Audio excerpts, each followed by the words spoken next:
நித்தமும் பாடுபட்டு உழைக்கும் யாவரும் ஓரினந்தா சத்திய வார்த்தை இத நமக்கு சொல்லுது மேதினந்தா நாம் எல்லாம் வேலை நிறுத்தோம் செஞ்ச தாங்காது நாடு முழுதோ நாமின்றி என்ன நடக்கும் நம்ம கைதாண்டா ஓங்கி இருக்கும் அட அடிச்சாலும் குடிச்சாலும் அண்ணன் தம்பி நீயும் நானுண்டா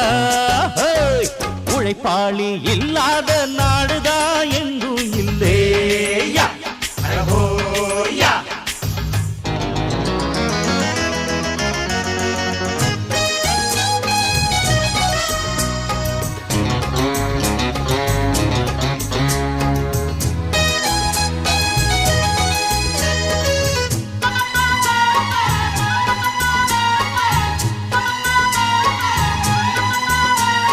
பணக்காரன் குடியேற பாட்டாளி